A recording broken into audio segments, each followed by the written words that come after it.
everyone. Welcome to It Tastes Different Gaming Appetizers. What are we talking about tonight? Sony. That's it. Now, former PlayStation boss blames AAA production costs for $80 games. Says titles with tighter teams like Claire Obscuras could be the way forward. Before we get started, make sure to like the video if you enjoy this content and subscribe. Help us out. Do us a favor, hit that subscribe button. But let's get into the article here. So for me, Sony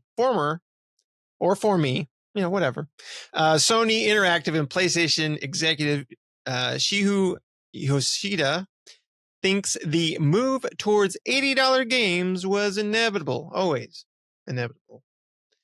In the last few months, Nintendo, they came out and said $80. They did the whole Nintendo took the torch, right? We thought it was going to be Rockstar, but nope.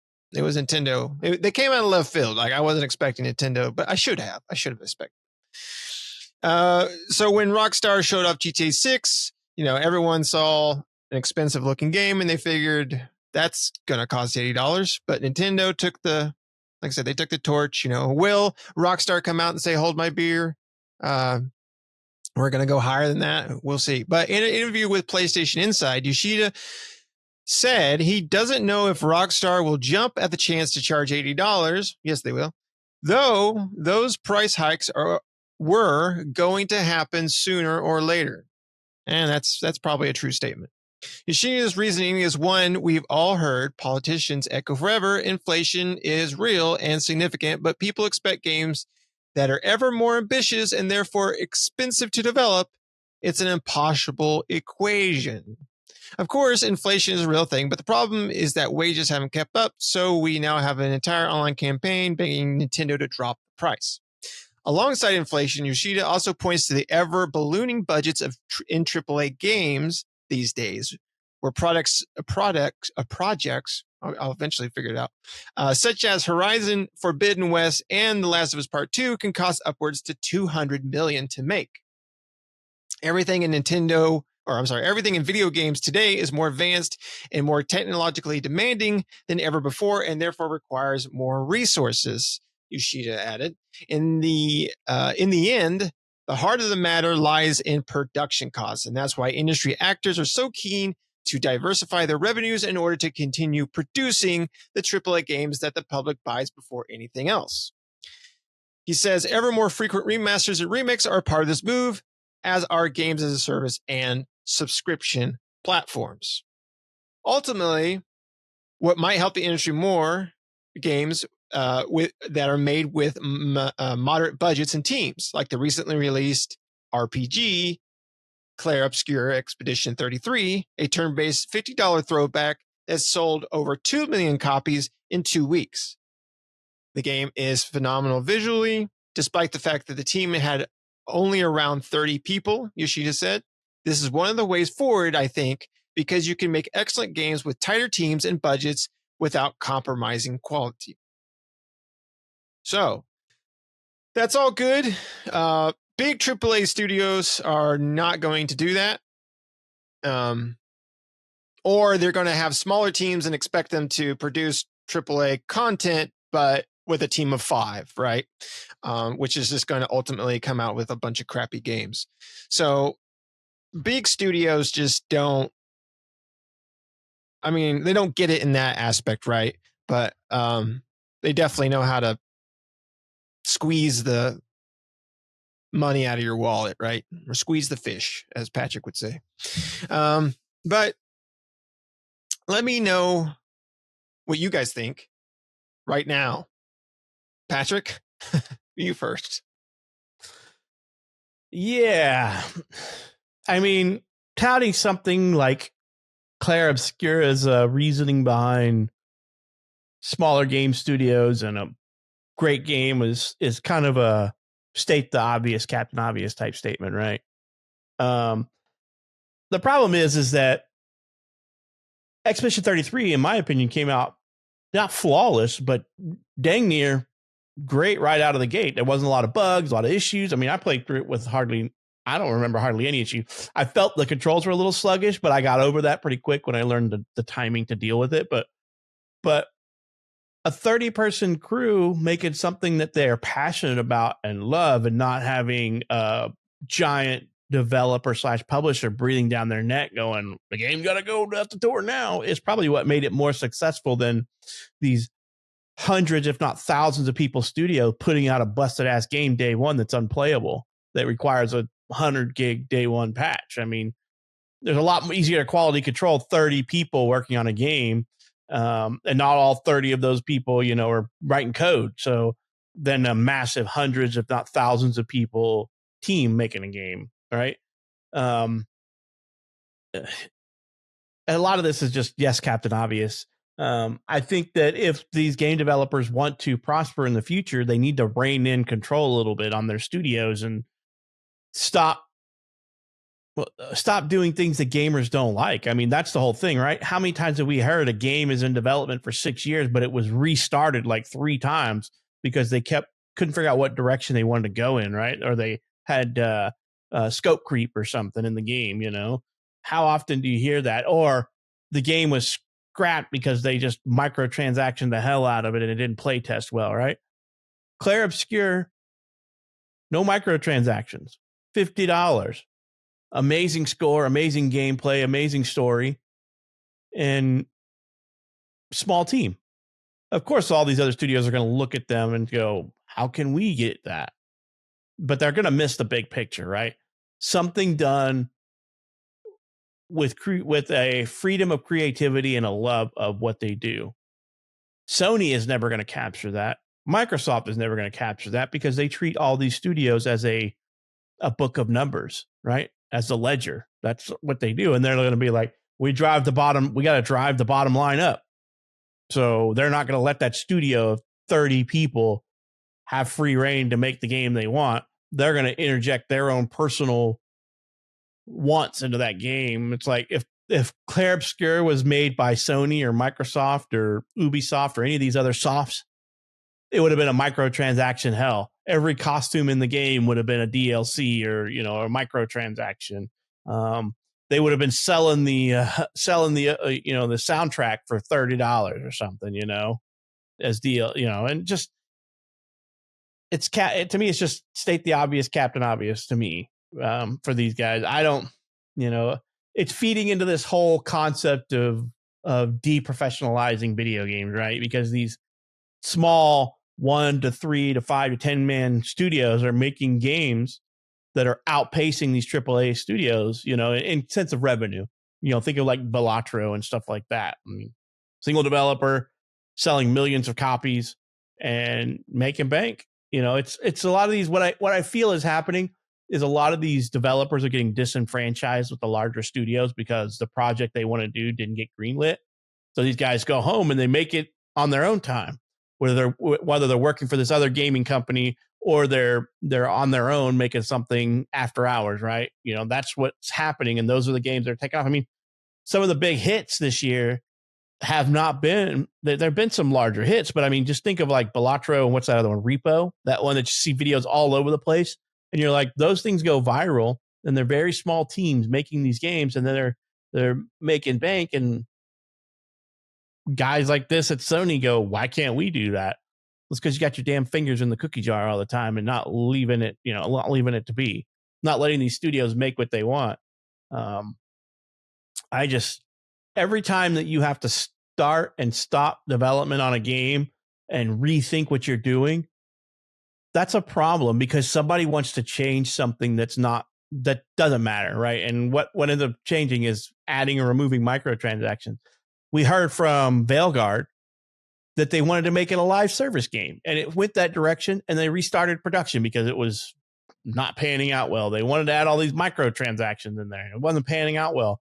They flip-flopped, and it was because, I guarantee it was because the head owner of the studio, not the actual people making the game, had loss of direction, right? The people that were making the game probably had a really good direction, and then the studio heads came in and be like, let's sprinkle in some microtransactions in here. Let's sprinkle in live service in here. This needs to be a live service game.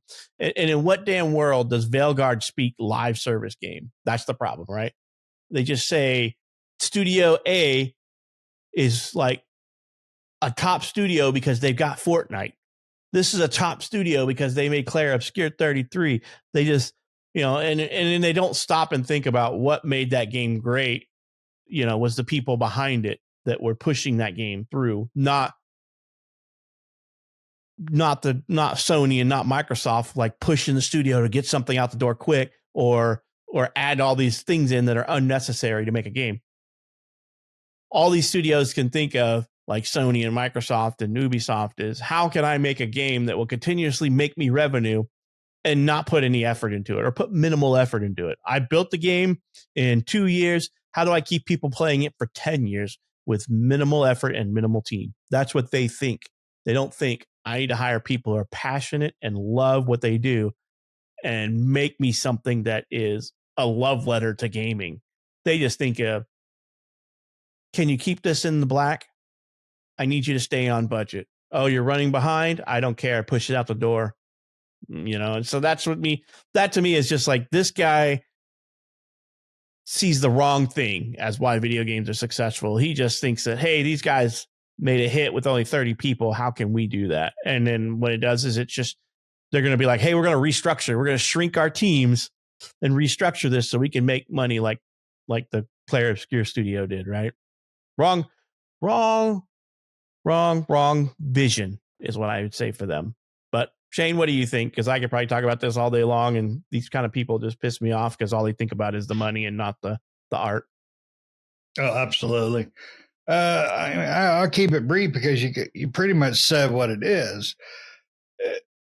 My 3 favorite games this year are Claire Obscura, Split Fiction, and Indiana Jones. Indiana Jones is probably a little more on the personal side just because I grew up as a big Indiana Jones fan, but it's still a phenomenal game. It truly is. So Claire Obscura had a 30-man team at a $50 game. And then Baldur's Gate 3, it's an older game, but they came out flawless, amazing scores and all that. They had a big team, but they still sold it for $70. But that game goes to show a large AAA team can do something solid, complete, well made, no giant patches and all that. Claire Obscura, small team. I don't know the complete size of the game yet because I'm still playing through it, but everything about the game is still wonderful and great story and characters and all that at $50 for a small team. Now, if you compare the two, they both came out solid games, as far as tech, it's not all broken and glitchy and all that. I don't know why you would want to put that kind of a team together to make Baldur's Gate 3, that size of a team, when it's clear you could do the same. Well, you could do in the realm of the same with a small team like Claire Obscura, because that game is fantastic. Now, they're 2 different games. I get that, but it just goes to show you with innovation, with the right leaders, directors, with the right amount of do what you guys do, you can make something amazing on a lot cheaper scale. And the reason I just used the Baldur's Gate as an example is just because it wasn't released as a broken piece of crap. It just wasn't. But then you have games that are released that are so busted, that are so just wonky, and massive team sizes, years and years and years to develop and all that, and then they can't figure out why they're over budget. They can't figure out why it didn't sell well. It just saddens me that that's where things are at. Ubisoft used to be a developer that you'd see their name, you're going to love the game, play it plain and simple. But they've got out of the ability to make games that are fun and good because exactly what you said, Pat. Maximum money for the minimal effort. And that's all they want from their studios now. That's all they want from their titles. And it's a sick way to, basically destroy your company, because that's what they're doing. I mean, I believe you said their profits were down like a pretty good chunk, or quarterly or something like that was down for Ubisoft. Yeah, Ubisoft stock took like an 18% hit for under Underperformance, yeah. And doesn't have to be that way, because it's obvious they probably got good people there working, developing those people. Just rethink your crap, because one of Nick's favorite games from them in a long time, Prince of Persia. I bet, I don't know what size the development team was on. That was on that, but I bet it was nowhere near 500-600 people. And that game came out great, solid. I mean, Pat's not a Twitch gamer, he's not a platform gamer, but he enjoyed the shit out of that too. Pardon my language.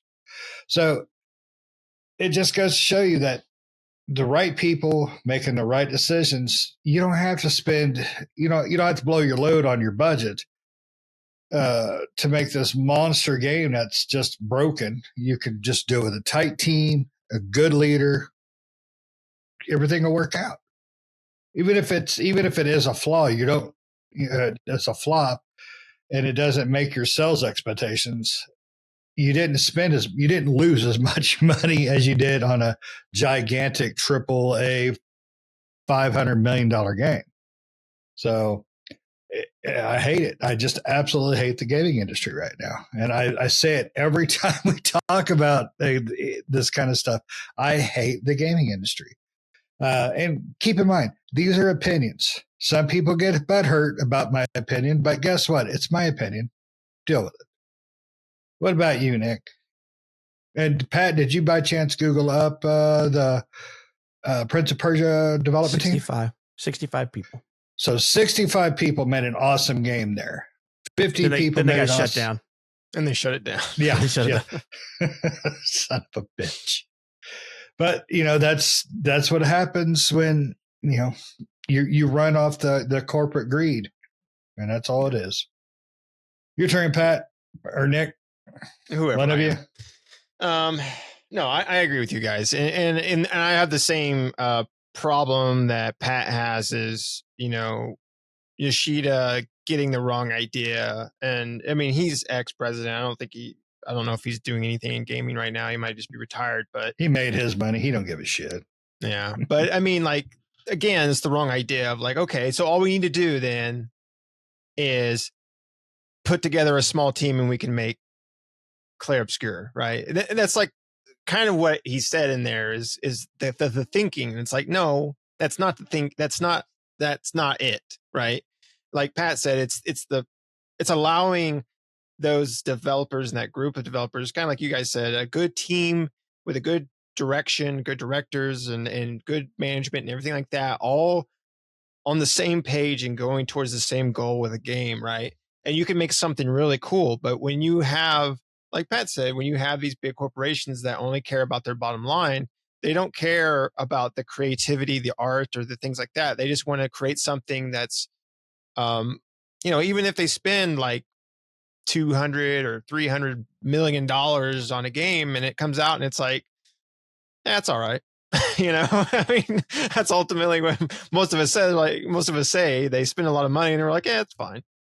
And these smaller titles that don't cost as much are like, these are great. And then the bigger ones that cost a lot of money, they're like, yeah, it's fine. I've played like 1 million of these before. Because ultimately those big, a lot of times, no, not always, right? But a lot of times those big AAA games that companies spend a ton of money producing are the same game we've been playing for the last 20 years. They make the same damn game again, over and over and over and over and over. And it's like, Creed. Yeah, exactly. Call of Duty, Assassin's Creed, like all these other ones, they're just the same damn game over and over. And they spend more and more money every single year. Call of Duty finally got the advanced fish technology that one year. And I don't know how much that cost them. So, but it's the same game over and over again. And what's really nice is like, yeah, those games are fun. They can be fun, but it's like, I've played this 10,000 times. I've played this. It's got better graphics and a different story, but otherwise it's the same story. It's the same beats. It's the same gameplay. I've played it all before. And you've got to allow companies to take something and make something unique with it, right? And something something personal. I think Claire Obscura was something personal to the Sandfall Interactive developers, and I almost feel like even in the case of Ubisoft and Prince of Persia, I don't know how that team was or anything, but that almost felt like that game was kind of personal to them, right? They really wanted to make a really cool Metroidvania type Prince of Persia game with it. And you could feel the love with that game. Because again, like Pat said, I don't think that game came with a patch day one. I don't remember. But I mean, out of the gate, that game was pretty bug free and really didn't have any issues. And it had no, I think you could buy like the deluxe version to get a different costume, but it had no like microtransactions or loot boxes or anything. It was just a straightforward from start to finish game. And it's like, that's what you need. That's what you guys need. More of that. Do more of that. But then Ubisoft's like, nah, we can't have that shit. So it's like, no, you need to do more of that because that game was really good. Keep doing stuff like that, right? And then more gamers will be excited to play your stuff when it comes out. But again, it also comes to, I think a lot of the bigger developers are aiming towards the majority of gamers, which is your casual gamer, which will play the 20,000th iteration of Call of Duty every single year, and Madden, the same version of Madden that they put out every year. They'll play those every single year and they'll buy them every single year. And this is the best one yet. But it's the same damn game you played last year. The problem with games like Call of Duty that I see with you is Call of Duty is not a game anymore. It's a lifestyle for people. It sounds weird, but it is. Yeah. I mean, that's where, you meet your friends and talk with them. And, that's where you go to relieve your stress. Some people just fall head over heels into that stuff. I buy almost every iteration because I like the stories. I play the single players. I like the stories because they're mind numbing. I can just A to B and everything in between's got to die. It's a stealth mission. Bullshit. Everybody's going to die. That's the way I play Call of Duty, and I always enjoy them that way. But we need more games to take chances. Need more games like Claire Obscura that just they bucked a trend of RPGs that you don't see anymore. And I think I told you guys the way I saw it was, you don't get a turn-based game RPG very often anymore. That's not from a existing franchise. You just don't. And they've made a new game, an amazing story, great combat setup, and they went with a turn-based, which you just don't get. And I absolutely love that. I think that's one of the reasons I do love that, because I am old. We've had a few comments that point out that I'm old. Well, hell yes, I'm old. I'm 50. I don't give a crap. And those are the games that I like and I enjoy. But the best thing about Claire Obscura is everybody's enjoying it, playing it, young and old, because they did such a phenomenal job with every aspect of the game that it really just works so well. Now, if they don't want to, stick to a large team, they want to break it down to a small team. That's not the only thing they got to do, though. They got to let the team do what they were hired to do. They got to let the director do what he was hired to do. Because if you could make 3 awesome games and sell them for $50 at a quarter of what you create a AAA game that's possibly going to fail anyways, why not just go for the 3 smaller ones? Because to me, Claire Obscura is a AAA game. Absolutely a AAA game, just because it's got story. And I'm saying that as a gamer, not as a developer. To me, it's got everything you need. It's got great character, great story, a good amount of time for gameplay. It hits all those beats for me. So I would think high budget. Except for the high budget. A AAA game is considered a high budget game, right? Yeah, exactly. It didn't break my budget to buy it, so I'm good. And I love that about it. Yeah. It just goes to show you that the best thing about video games is not completely dead yet, because you've got developers like this, but then you have developers like Microsoft and Ubisoft and like you said earlier, all the softs, they're destroying the gaming industries. You know, SquareSoft, granted, they're Enix now, but they're destroying the gaming industry. So, yep. That's all I got to bitch about. And they basically said Claire Obscura was like, that's rumored. Like, I don't think they have actuals, like less than $10 million to make. So, Jesus. So, and I think the voice acting in there, the score is amazing, the story is amazing, the gameplay, you know, and I think I remember at one point somebody saying turn-based gaming was dead, you know, back on the internets, and and you know, and I'll be honest with you, I was nervous with that game too, because I love turn-based games, but I don't like being forced to defend and attack click. You know, I was kind of, and that was really a hard thing for me to get over, but the story pushed me through, and the soundtrack pushed me through, and the graphics. The game just is gorgeous all the way around, in visual, audio department. The gameplay thing was probably my weakest point, and it's not even a weak point, because actually after I got into it and got the rhythm down and things, I'm like, okay, you know, I understand. I get the parry system, get it down, and then I get the attack system down, where you got to click in the attack multiple times. So it just took me to get used to it.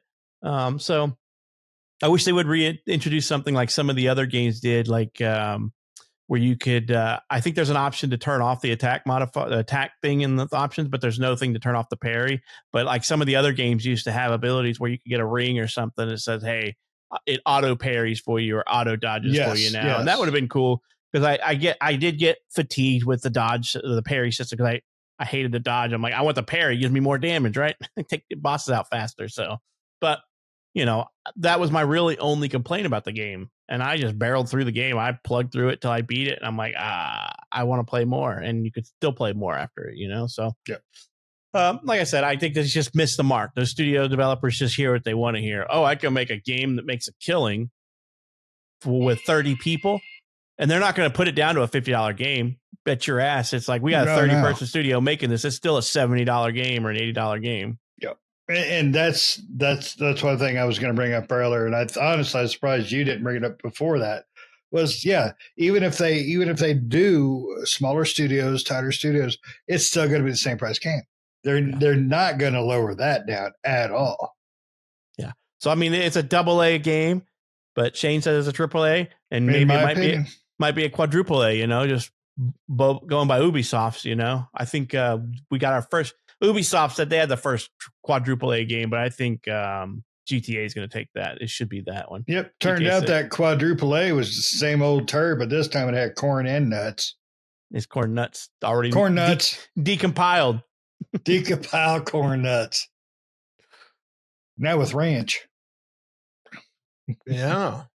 All right. Well, yeah, I mean, I agree with you guys. I mean, we'll see what they do with that, but yeah, it's all these smaller studios that are, but I think with Yoshida, it sounds like he's not quite getting the point of what made Claire Obscura and games like it successful, right? Mm-hmm. It's the passion of I feel like, of the project and the team and things like that really come together to make something unique and inspiring, instead of the same old same that we play every time we turn around. Not to say that those games aren't fun, they can be. It's just, what's more fun is having those side games, those games that come out of nowhere that just are amazing, right? And they're really fun to play, and they're great, right?